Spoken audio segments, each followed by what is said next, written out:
Hello, good morning. We're going to talk about cherishing life, cherishing things today. Do you cherish the day? And what that curtails and what's going to happen. So today we're going to talk about that briefly, so stay tuned.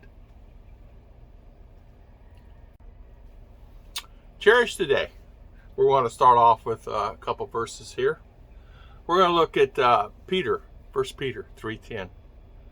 For he that loved life and see good days, let him refrain his tongue from evil, and his lips speak no guile. 1 Timothy 6:17. Charge them that are rich in this world that are not be high-minded, boastful, nor trust in uncertain riches, cars, boats, everything, but in the living God, who giveth us and richly things to enjoy. You know, we're on this earth for a certain period of time. God knows when that will be. We do not know. We know that health and sickness and things like that sometimes will occur. And sometimes we wonder, I say me, wonder about things that, much longer do you have? And so you want to really cherish the day. Cherish every day you have, because you don't know if it's your last day or not. So the title of this video is Cherish the Day. Do you depend on worldly possessions? Your cars, your house, your land, your money? Do you depend on the worldly possessions that you own? Do you live life through those? Do you reach out to God? Where comes first, God or the worldly possessions? Excuse me. So sometimes why do we cherish materialistic things? We cherish them because at the moment they give us a peace. But that peace does not last. You can have many riches, but the peace is still not there once you have those riches.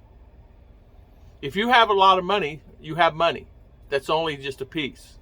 But peace in your heart comes from God. Peace in your heart comes from living with God. God comes first. God comes first always. So we're going to talk about that. Are you enjoying life? Do you depend on your money? Do you depend on your health?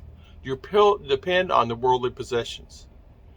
Years ago, I bought land in the early 80s. I bought land. And I constantly thought about this land. I'm going to get rich. I see the signs. I'm going to get rich. I'm going to make enough money. I can buy this. And I bought the land. I have an agreement with the owner. And it was during that time where the land was up and going up and up. And if you purchased land and you had good chunk of land and it was on a major highway, you were doing good. When I purchased land, I said, okay, I'm going to get rich on this land. I bought it at the right time. I got in right before it was high. I got in. I got a good deal on it. I am going to make $1 million off this land. Well, me being boastful, God taught me a lesson. Not only me, but many others. Many others, thousands and thousands, hundreds of thousands of people thought, okay. The same thing happened, if you guys remember, in the 90s, 2000. So you could easily say, okay, well, this land that I bought, okay, I'm going to sell it. I'm going to put it up for sale. So I put it up for sale for a large sum of money. Then, boom, crash hit. The crash hit. And what that means is all the land went down to zero. You could purchase that land for less than I bought it for. So I couldn't sell it. I couldn't sell it. I couldn't sell it. No matter what I did, I couldn't sell it. For a year go by, 2 years go by, 3 years go by, couldn't sell it. I said to myself, well, I'm going to take the next offer, and God, you taught me a big lesson. I trusted in worldly possessions instead of putting all my effort into you. I will put all my effort into you, and I will have faith you're going to always provide for me no matter what, and for me not to always try to provide for myself because I cannot do it all. At that particular time in the 80s, I said, okay, I want this money on this land. And so I said to myself, okay, Lord, get me a buyer and get me someone that I can at least get my money back out of it or something. About 6 months went by, and I constantly prayed about it. I constantly prayed. 6 months went by, and finally, one day a guy came and made an offer on that land. And he gave me exactly the same amount that I paid for that land. So I had that land for a few years. I made nothing on the land.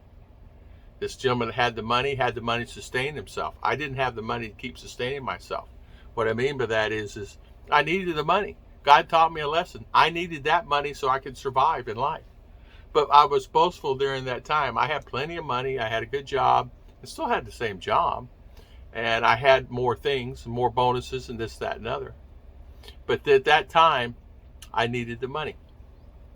Sickness in the family. So I said to myself, I said, okay, I sold it, went on and trusted in the Lord. Have faith in the Lord no matter what. He will provide. Do not have faith by sight.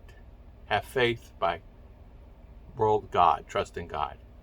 So I said, okay, I did that. And I dropped it. And right after that, everything was fine. I took care of what I needed to take care of. And did I purchase land again? Yes. When it started going back up again, the guy made a fortune on it, okay, because he could hold it for 10 years, 20 years, whatever he wanted, because he had money.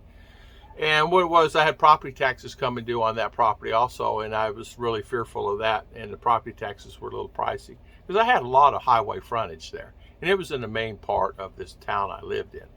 And I just got it at a good deal, and I made a deal with a guy, and I had the money at the time, and I bought it. But as you know, God sometimes will teach you a lesson. He taught me a lesson. Do not depend on worldly things. From that second on, I don't worry about it. I don't worry about money. I don't worry about things. Sometimes I catch myself worrying about money. I catch myself, well, I need $5,000. How am I going to get $5,000? And so the Lord will provide the money that you need. You just have to have faith and trust in Him that He will do it, and pray to Him and be faithful to Him. So worldly things will only make you peaceful in your heart for that moment. If you get a check for $1 million or a pot of gold for one day, and you go buy all the things that you wanted to buy and have everything that you need, is your heart still going to be pure and full, and you're going to be happy? Is your relationship going to be still strong? Is your family still going to be still strong? Remember, if you build your family through Christ, it's like a lock and a chain around you that nothing can break. Only the people inside it can break it. The Heavenly Father, the God, give you everything you want, you ask for. I thought I'd talk about this today because people cherish so many monetary things: a house, a car, a boat, a ship, a yacht. They even cherish the money itself. You can cherish it and have it, but you can't take it with you. So what do you want to do? Do you want to keep the money that you have? You pray to the Heavenly Father every day and thank Him for what He has given you.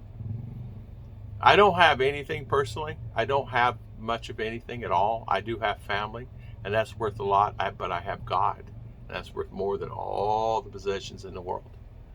Thank you so much for watching. Thank you so much for being in our channel, and thank you so much for always taking the time. God bless everybody, and I'll see you guys next time. God bless.